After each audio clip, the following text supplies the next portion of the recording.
बचावता लोहाए दइयो नहीं धरावता लो एको पइयो। दादा रे दादा मोर नाचते में कमर मुचुक गई है दइयो। लव के सुलोसन लेना करे जाते ही मैं अपन लगा ली हो। अरे 20 टकिया का 20 टकिया हई धर करे जा 10 के कुछ खाली हो। अरे 10 रुपया के तेल गिन के कमर के मालिश करा ली हो। चुप रहो। 20 टकिया हई धर करे जा। अतना से काम ना चली।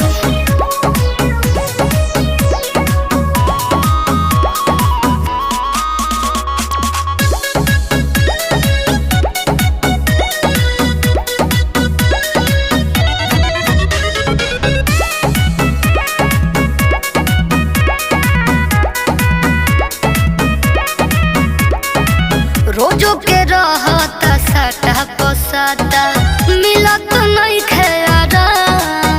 अरे माई रे माई उठता दर्द मोरा अंग अंग में भय कमरिया जा।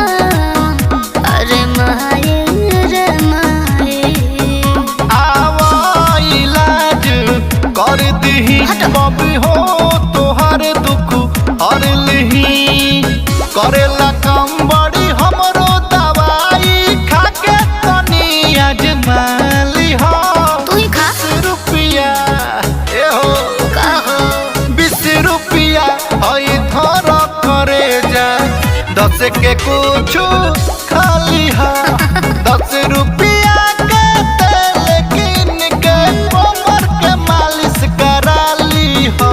अच्छा 20 रुपया हई धर करे जा।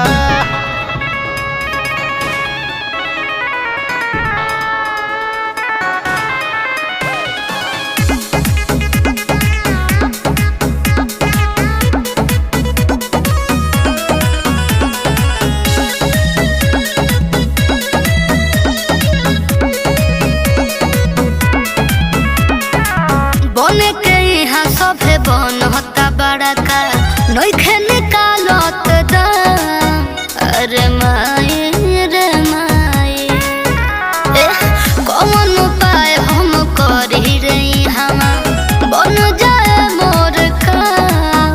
अरे माई रे माई तो 4 काठा डाभी लेबू का तिजोरी के चाभी लेबू का पिंकू आशीष भीर तू सता जा परती चढ़ के आघाली हो।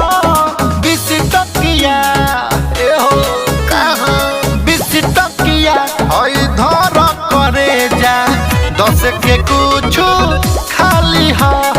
10 रुपया के तेल गिन के कमर के मालिश करा ली हो। 20 टकिया हई धर करे जा।